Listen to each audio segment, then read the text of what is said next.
Hi there, it's me. I'm going to make chicken soup. This is how I make chicken soup. If you like my chicken soup,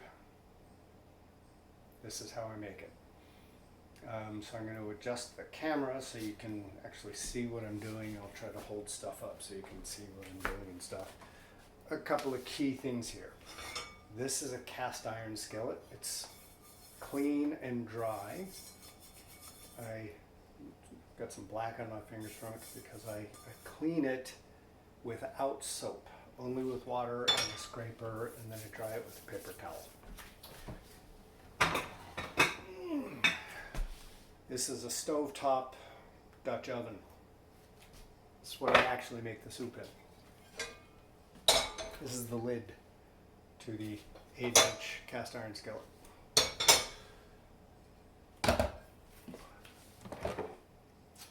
These are 2 containers of chicken bone broth and fat. I think I'll put the excess fat in another container.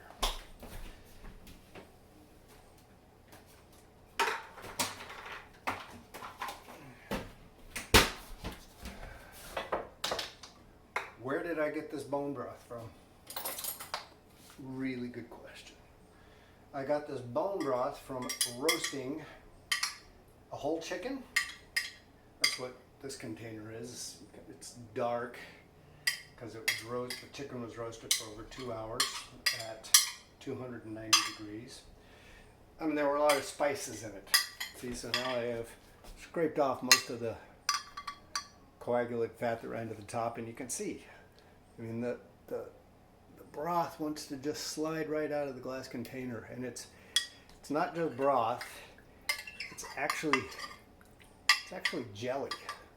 It's really jelly. So I'm going to just plop it in my Dutch oven, plop it in the sink. This is another container of fat and broth. I think this particular container came from roasting a couple of pounds of boneless, skinless chicken thighs. Can you see? It also wants to just run out. It's pretty runny, but it's very, very jello-y. Because this is bone gelatin with a bunch of meat bits and a little bit of fat in it. So that goes right into the Dutch oven. Keep the spoon out. Put the chicken away. This is a chicken carcass. This is the chicken I roasted. I roasted this one in Maine when we were in Bar Harbor last weekend. I just stuck it in a bag and brought it home. Stuck it in the freezer until I took it out. So it's just a nice long neck and a whole body. You can, chicken carcass. Goes in the Dutch oven.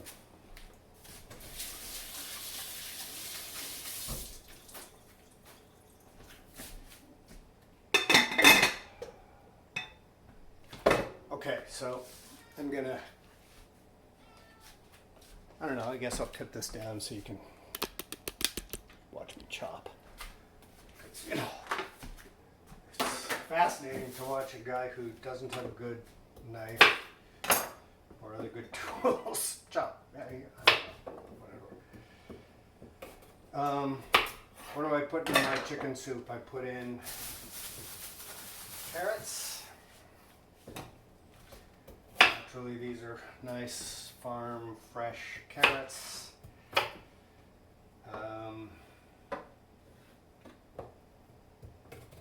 I'm not a really good chopper, so I prefer to cut them up. I don't peel them. These are well prepared carrots. They were soaked before I put them in the bag and put them in the fridge. That's 2 carrots. I don't know, let's chop these up and see if that's enough.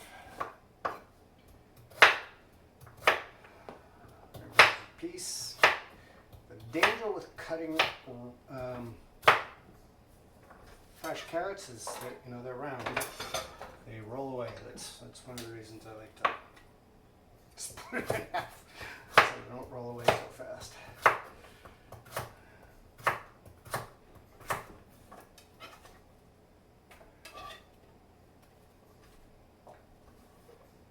I don't know, I suppose you don't need to watch me chop. I could pause, but I don't think my camera actually has a pause recording function, so I'm not going to.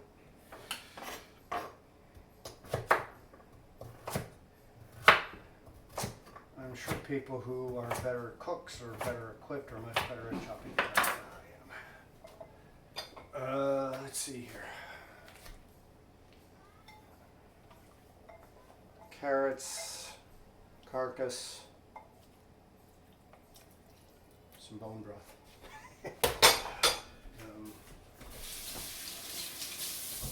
I don't know. I guess I'll do another carrot.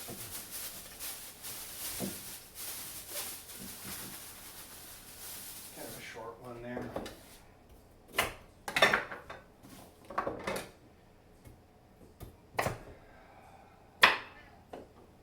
Meow.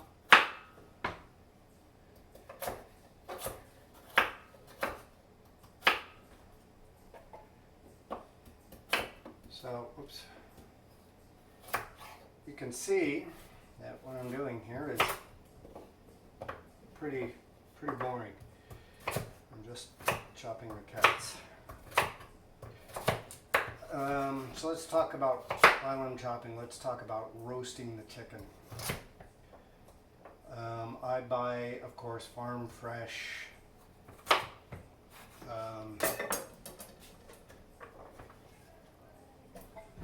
chicken scratch fed chickens, right? They scratch, they don't eat corn and grains and too much soy and all that kind of crap. So they're buying from a good farm.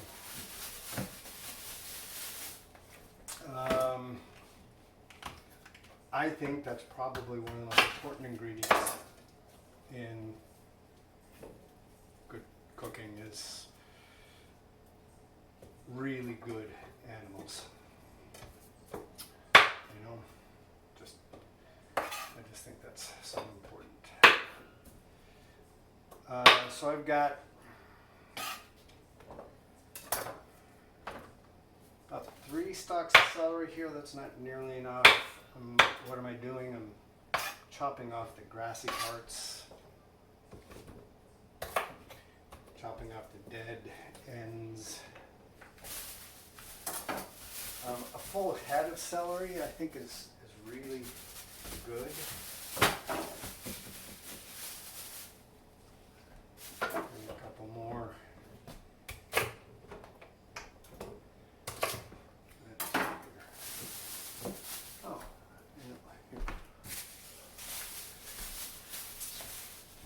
Of course, all of the scraps that I'm chopping away are going into the compost.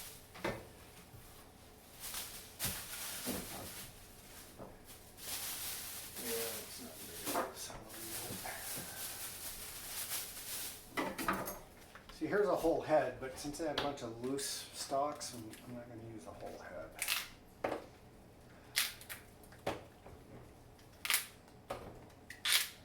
We'll go with that much. There we go. Now that'll be fun. Celery adds flavor. And water. Really, I think the most important thing that celery adds is it adds water to the soup.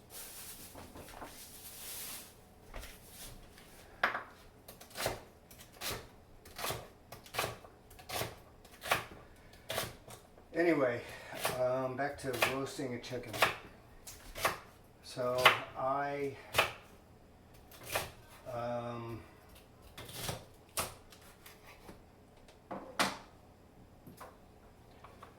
roast my chicken removed from the freezer and thawed.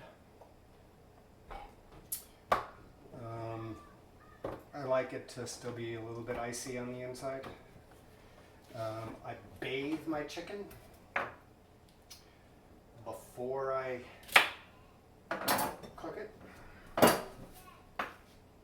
This may freak you out. You can handle your freak out however you like. But I bathe my chicken in Clorox bleach bath for about 5 minutes. It's not pure bleach. It's a sink full of water with a cap of Clorox bleach. With a cap, maybe a tablespoon.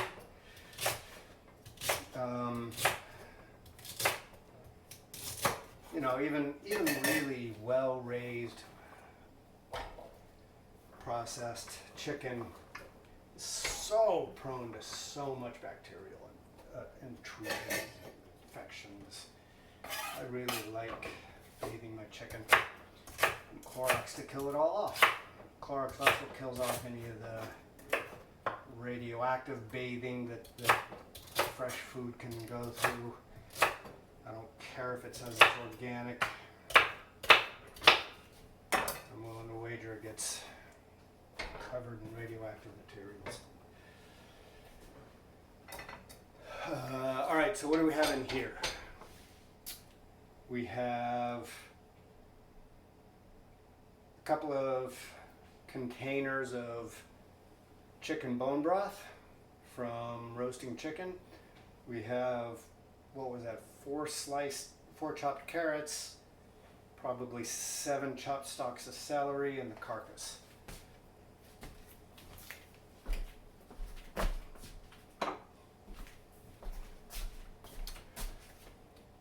Spice dish. Spices. I use Celtic sea salt. This is a tablespoon of Celtic sea salt. Just emptied it.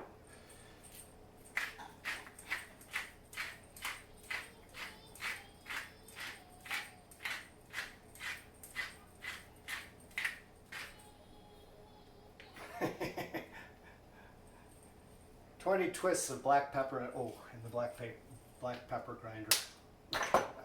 What is that? It's probably a teaspoon. Garlic granules, dried garlic granules.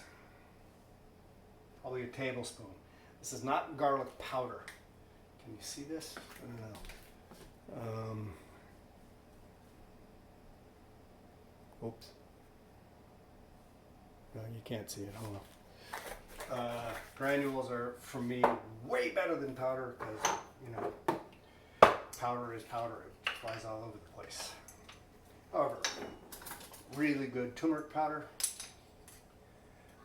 Teaspoon.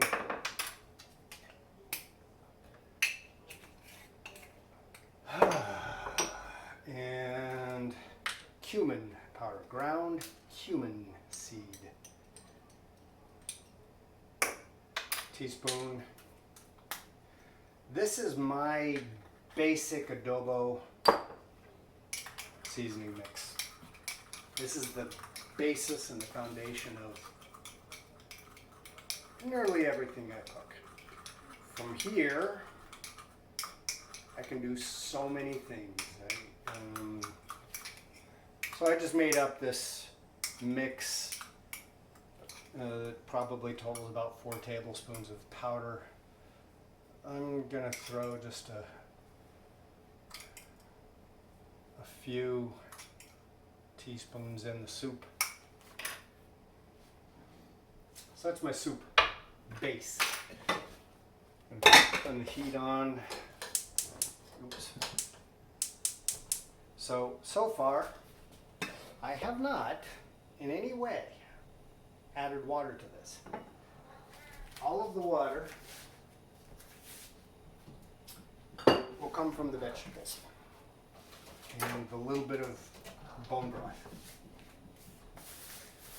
All right, what's next? I'm changing up my recipe just a little bit here. I normally do 2 big yellow onions in my recipe.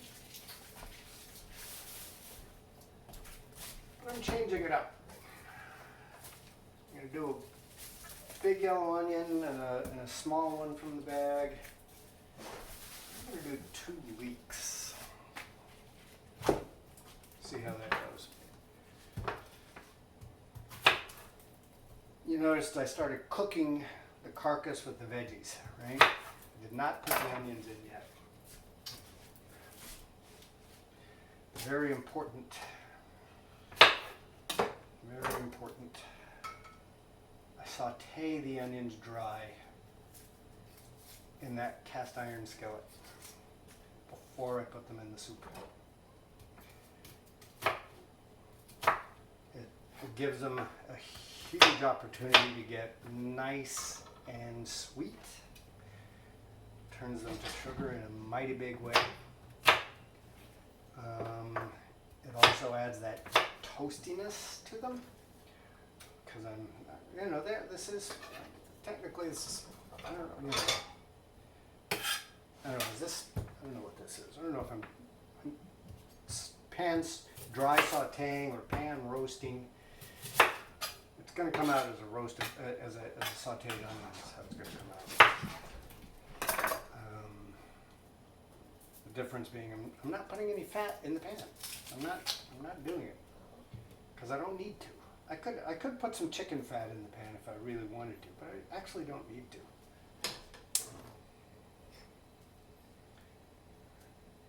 Because it's a well-seasoned cast iron pan.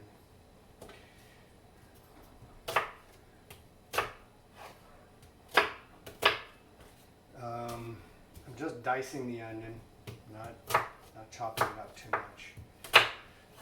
I heard on a cooking show that actually chopping onion really makes it tolerable. So I was really happy to hear that because I never chop my onion. Not really a problem for me. Something underneath. So this is leek. Can you see this? Yeah. I'm just chopping the round onion part up the stalk. I suppose there's got to be a professional in the world that's just cringing at this. Peel a bit of the hard green off so I can keep going up the stalk without getting too much dirt.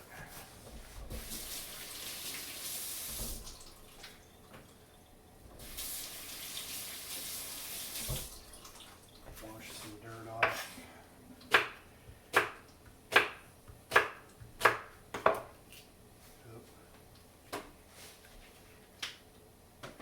A little bit more to go here.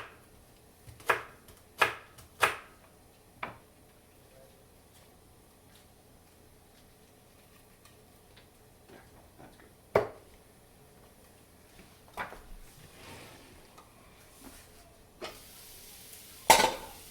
You always need a hot pad with a cast iron pan, that's for sure. Do not forget your hot pad with the cast iron pan. Yeah, that lid probably wasn't hot. It's not been cooking for a long bit.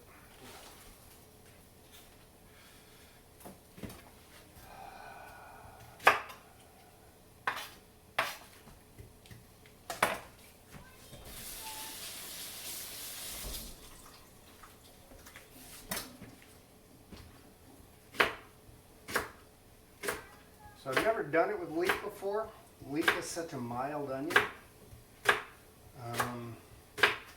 But I bet you it's going to have a really interesting flavor to the proposition here. So I'm looking forward to this.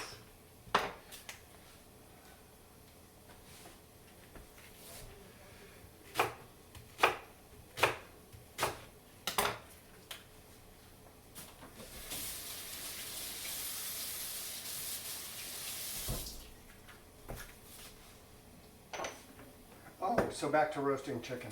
And so I bathe it in the Clorox bath, 5 minutes. Rinse it for 5 minutes, drain it in a bowl outside the sink, just to get the water all drained out. of course, when you're bathing a chicken, you need to actually give the bath.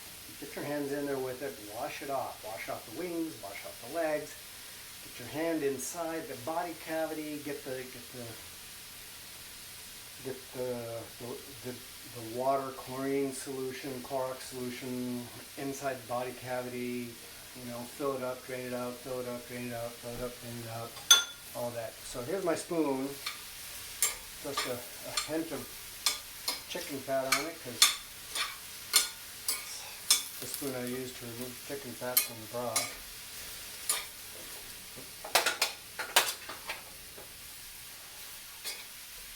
Can you see how full this pan is? You can. Cool. A nice full pan of 2 different kinds of onion. It's getting hot.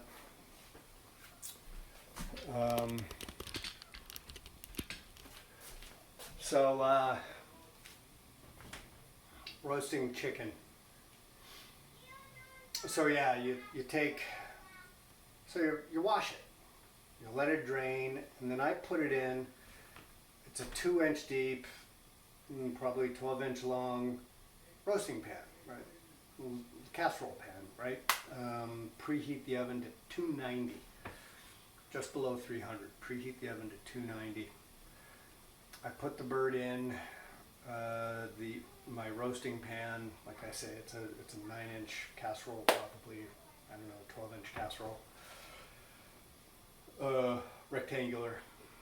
It's a little big for what I need, but that's okay. 5-pound chicken fits in well. And what I do is I take this same powder mix. So when I put the chicken in the roasting pan, I put it in breast up first, and I coat the whole bird with this powder. And I also sprinkle on some dried oregano leaves on both sides. So it's breast up when I start, so I cover the breast, the legs, the wings, let it fall in the body cavity, and I roll it over so that it's breast down, legs down in the roasting pan, back is up, neck is up. Sprinkle on more of the seasoning powder and oregano flakes. Make sure it's all hanging out inside that roasting pan, and I put it in the oven at 290 degrees, a 5-pound bird. If it still had a little ice in it when it was in the bath, for 2 hours and 10 minutes. I put a meat thermometer in into the breast. Don't let it touch the bone. Put it into the breast as deep as I can without touching the bone. Maybe touch the bone and back off a little bit to keep tabs on the temperature. And I let it roast. That's it. I don't touch it. Alarm goes off. I turn off the oven, and I will let it rest anywhere from 30 minutes to an hour, hour and a half, 2 hours. Seriously, let it rest in the oven. Let it just sit there. Especially if your meat thermometer says that the breast meat got up to 165 or above. It probably won't go over 285. It might get to 290 or 295, just as a function of cooking. And just let it rest until the temperature comes down to 100 or 115. Then you can carve it up. When I'm carving up my roast chicken, what I do is I take the whole bird out of the roasting pan, leaving behind that inch deep puddle of juice and fat and cooked meat juice. Some of it's the brown of the bloody meat juice and all of the liquid, and I pour all of that into this container, some sort of good glass container that I can close because it's a mess, and I pour it all in because I want to save this. I want the bone broth that results for my cooking, for lots of reasons, but mostly for my soup. Speaking of, I'm going to take that little bit of fat that's been hanging out here. Got it into the sauteing onions. I don't know if you can see, but the onions are starting to turn brown. They're sizzling away. Keep stirring them so they don't burn to the bottom of the pan. They're getting soft, turning pretty colors. Oh, you can't see this.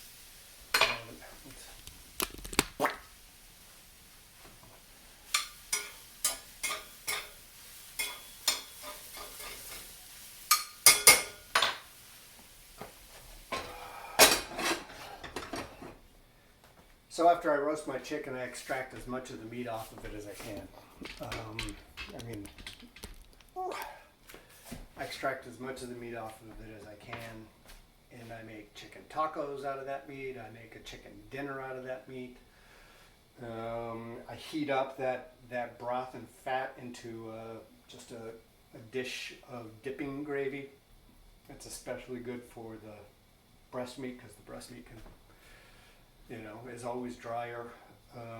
But cooking this chicken this way, so here's a couple of important things. Roasting the chicken this way ruins the skin. The skin is not edible. So why do you put the seasoning on the skin and then throw the skin away? I don't know, because I think our skin is an excellent drug delivery system. So I've got a feeling chicken skin is an excellent spice delivery system. And obviously also it's in the bottom of the pan from when I was sprinkling it on the bird. It just makes the meat juice taste better, the whole chicken taste better. Chicken made without a spice mix of any sort is boring. I don't care how well you cook it, it's boring. And I think it cooks better. I think drying out the skin the way I do in that oven with the seasoning on it, the meat comes out so stupidly juicy. Cooking it for 2 hours at 290 degrees delivers a juicy bird that falls off the bones. The thigh bones just about pull out of the carcass. You have to do very little cutting to get the thighs and the wings out of the carcass. The thighs and the drumsticks tend to stay together. I don't care about that. And then I just stick that carcass, after I've extracted as much meat as I can, into a produce bag, and I throw it in the freezer until I'm ready to make soup. So that's killing that time.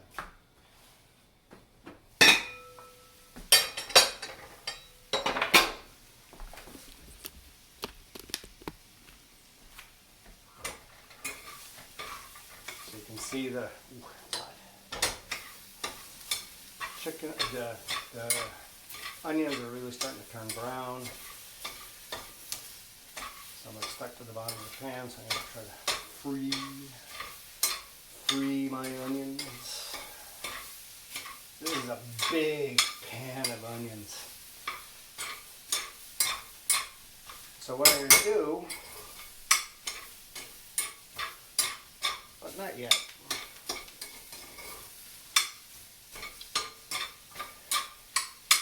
Put soup. So I'm going to add this whole mess into the soup.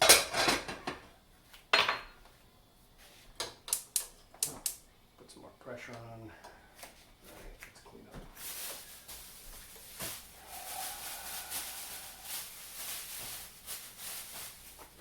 So this much.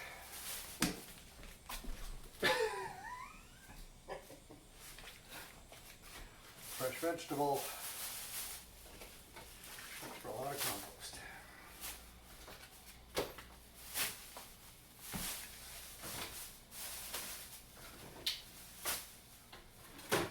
Plug for Black Earth.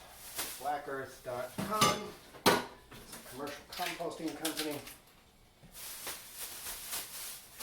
They come once a week to take the trash. Pick up your compost. So I just freeze it for the week.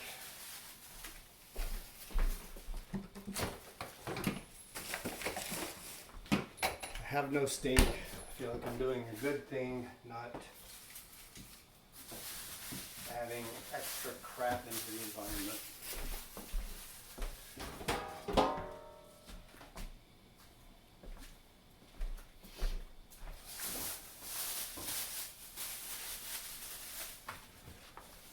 Oh, I forgot. So here's the remains of my chicken dinners. Drumstick thigh, wing bone,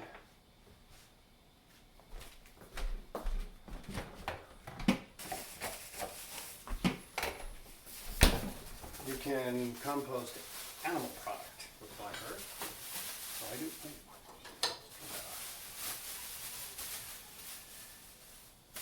I don't want to put a wing bone in the soup. I don't want to put all this leftover skin and cartilage in. It's a wing bone. Piece of breast meat, so I'll put that in. Scraps. But I can put in this this drumstick, because of course drumsticks are primarily where bone broth comes from.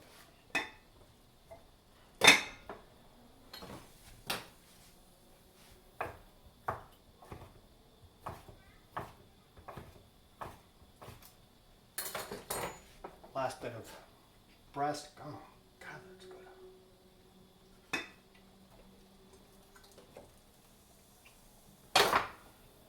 A few bits of scraps and fat and broth that were stuck to the meat.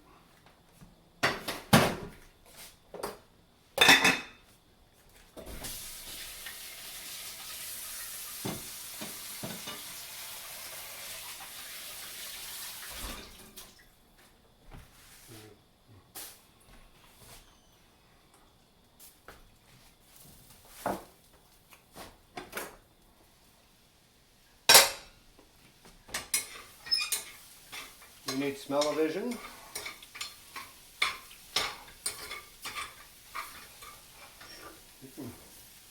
Look at that. So this is a big yellow onion, a small yellow onion, and 2 medium-sized leeks, chopped up, sautéed dry in this well-seasoned cast iron skillet.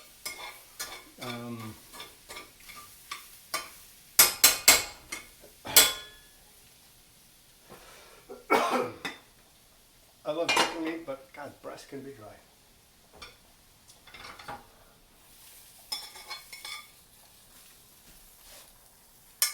Let's see.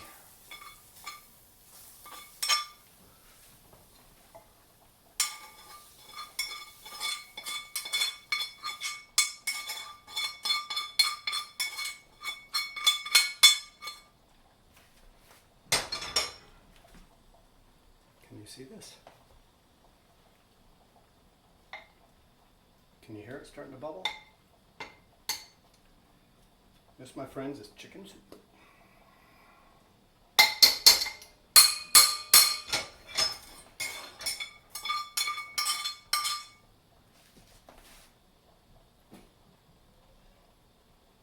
That's my pan. Put the lid back on. Turn this down to. So this is I love this range, by the way.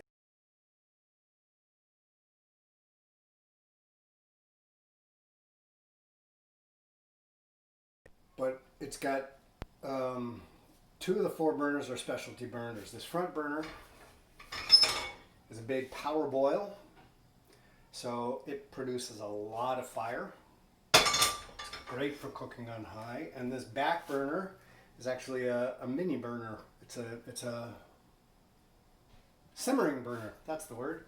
It's a simmering burner. So if I put it down on 2, can you see how small that flame is? Let's see. Get these guys out of the way for a sec. Can you see how small that flame is in the camera? Maybe. Turn it up. See if it's big. And then I can turn it down. Put it down on a 2. 340. I'm going to set a timer for 2 hours.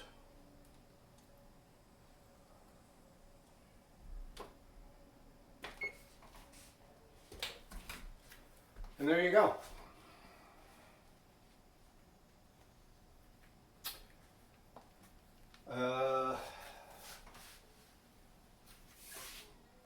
If I had the ability to pause and start,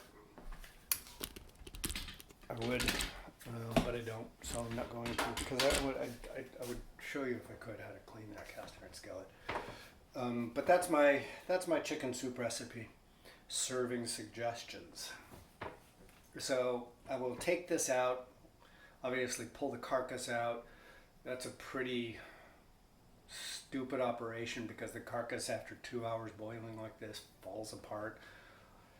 All of the remaining bits of meat fall off, and so finding particularly all the spine bones, all of the little rib bones, all of the other tiny little bones that are in a chicken carcass, they're all over the place.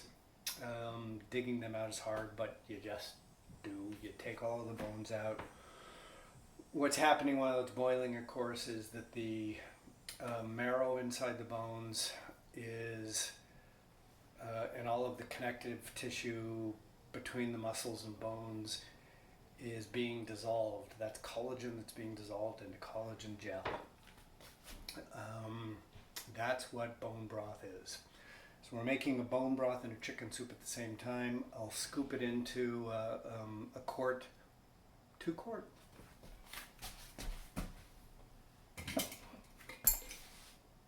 Wide mouth ball jar, you know, one of the big ones. I'll keep my coffee in a little one. Just eating. Yeah. Anyway, so I scoop it all in here. This will probably be too much to fit in this jar, so I'll probably have to use this guy also, small one. Put it in the fridge. Take it out. When I take it out of the fridge, if it's fully cooled, it will be a soup concentrate. It will be coagulated into the spectacular chicken bone broth gel that is that has suspended in it all of the vegetables and meat bits from the carcass and that little bit of breast that I chopped up and put in. So my serving suggestion is pull out a couple of spoonfuls, put it in a pan on the stove top. We always keep some amount of cooked chicken meat on hand, so I guess my next step is to make another round of boneless, skinless thighs. So I'll do that next. I'll chop up, for this soup, for the two of us, I'll chop up, you know, one of the boneless, skinless thighs that's been cooked and saute it in some chicken fat.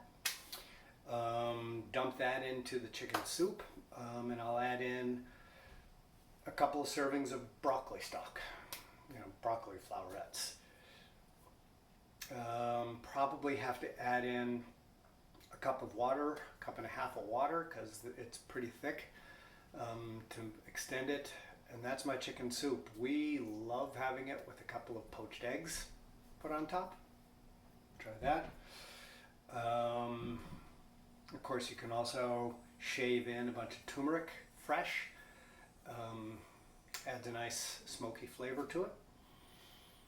And that's dinner. You don't need anything else. Broccoli, all the veggies is cooked in, the bone broth, the meat. It's fat, protein, and veggies. The onions are the highest carb contributors, and relatively speaking, that's pretty low. So there you go.